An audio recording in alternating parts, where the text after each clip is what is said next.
കിടപ്പറകളുടെ climax വേണ്ടും വിധം ആസ്വദിക്കാൻ യോഗമുണ്ടാകുന്നവരാണ് ഭാഗ്യവതികളായ സ്ത്രീകൾ.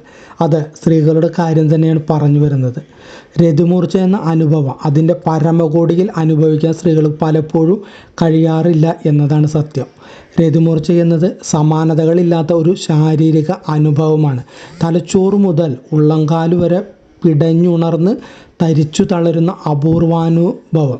അതിവേഗത്തിലുള്ള പേശികളുടെ സങ്കോചം മൂലമുണ്ടാകുന്ന സുഖാനുഭൂതിയാണ് രതിമൂർച്ചയെന്ന് ലൈംഗിക ശാസ്ത്രം പറയുന്നു. രതിമൂർച്ചയിലെത്തുന്ന ലൈംഗിക ലീലയാണ് സ്ത്രീക്കും പുരുഷനും ആനന്ദാനുഭൂതി പ്രദാനം ചെയ്യുന്നത്. എന്നാൽ എല്ലാ ലൈംഗിക കേളിയും രതിമൂർച്ചയിൽ എത്താറില്ല എന്നതാണ് സത്യം. അറിഞ്ഞോ അറിയാതെയോ പലപ്പോഴും ഈ അനുഭവം സ്ത്രീകൾക്ക് നിഷേധിക്കപ്പെടുന്നുണ്ട്.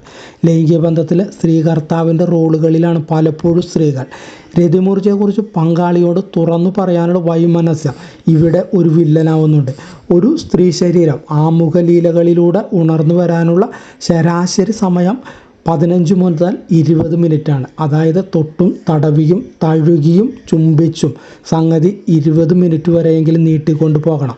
5 മിനിറ്റ് ആവുന്നതിന് മുമ്പേ കയറ് പൊട്ടിക്കുന്നവർ തീർച്ചയായും ഉണരാൻ വെമ്പുന്ന സ്ത്രീ ശരീരത്തിൻ്റെ ആജന്മ ശത്രുവാണ്. ആക്രാന്തമൂത്ത് എന്തൊക്കെയോ വാരി വലിച്ചു കാട്ടിക്കൂട്ടി കർമ്മവും കഴിഞ്ഞ് തിരിഞ്ഞു കിടന്നുറങ്ങുന്നവനെ ഏത് പെണ്ണ് ആണ് ബഹുമാനിക്കുക, ഇഷ്ടപ്പെടുക?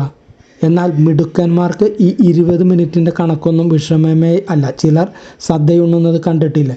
ആദ്യം പച്ചടിയൊന്നും തൊട്ടു നാക്കിൽ വെച്ച് കിച്ചടി നുണഞ്ഞ് വിളമ്പിയ ചോറിൽ പരിപ്പ് കുഴച്ച് പപ്പടം പൊടിച്ചു ചേർത്ത് തോരനും അവിയലും അച്ചാറും ചേർത്ത് അവരങ്ങനെ ആസ്വദിച്ച് സദ്യയുണ്ണും. ഇവിടെയും വഴിയൊക്കെ അതുതന്നെ. പിന്നെ അവസാനം പായസവും കൂട്ടും അവർ. അതുപോലെ തന്നെയാണ് ആമുഖലീല ഇനിയും വേണമെന്ന് തുറന്നു പറയാനുള്ള മടിയാണ് പലരെയും അലട്ടുന്ന പ്രശ്നം. തുറന്നു പറഞ്ഞാൽ കൂടുതൽ ലൈംഗിക ആസക്തിയുള്ളവരായി ഭർത്താവ് തെറ്റിദ്ധരിക്കുമോ എന്നാണ് പേടി. പേടിയിലൊന്നും ഒരു കാര്യമില്ല സുഹൃത്തുക്കളെ. സംഭവത്തിന് മുമ്പ് സ്ത്രീ ശരീരത്തിൽ വേണ്ട വിധമുള്ള മുന്നൊരുക്കങ്ങൾ നടത്തിയാൽ തീർച്ചയായും രതിമൂർച്ചയിൽ എത്തിക്കാം. ലൈംഗികവേളയിൽ ലൈംഗികേതര വികാരങ്ങൾ മനസ്സിൽ കടന്നു വരുന്നതും രതിമൂർച്ചയെ അകറ്റുന്നുണ്ട്. അറിയാവുന്ന വഴിയൊക്കെ ശ്രമിച്ചു നോക്കുന്ന പയ്യൻസിനെ നോക്കി വലത്തെ കവിളിൽ മറുകെ ഇടത്തെ കവിളിലായിരുന്നെങ്കിൽ എന്നാലോചിച്ചാൽ ശ്രദ്ധ പോവും, സംഗതി കുഴയും.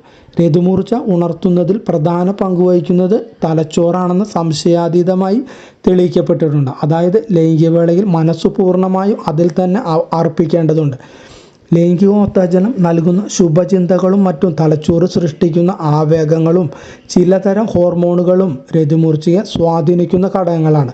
പലചരക്ക് കടയിലെ പറ്റും കറണ്ട് ചാർജ് അടയ്ക്കാത്തതിൻ്റെ ആദിയുമായി കിടപ്പറ ലീലയ്ക്ക് ഒരുങ്ങരുതെന്നാണ് ചുരുക്കം.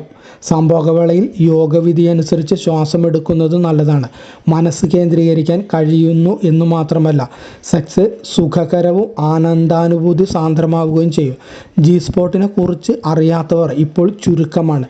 ജി സ്പോട്ടിലെ അതിൽ ഏൽപ്പിക്കുന്ന ഉത്തേജനം സ്ത്രീ ശരീരത്തിൻ്റെ ആനന്ദത്തിൻ്റെ സുനാമി തിരകൾക്ക് കാരണമാകും. അതുപോലെ പ്രധാനമാണ് സി സ്പോട്ടും യോനിച്ഛേദം, ക്രിസരി എന്നൊക്കെയാണ് ഈ ഭാഗത്തിനു മലയാളത്തിൽ പേര്.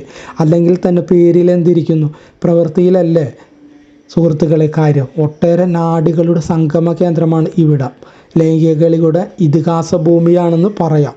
ഈ പ്രദേശത്തെ മറന്ന് ഒരു വിപ്ലവവും നടത്താൻ കിടപ്പറ ആണുങ്ങൾക്ക് കഴിയില്ല. അതായത് യോനിച്ഛേദം കാര്യമായി ഉത്തേജിപ്പിച്ചില്ലെങ്കിൽ രതിമൂർച്ച പിണങ്ങി നിൽക്കും.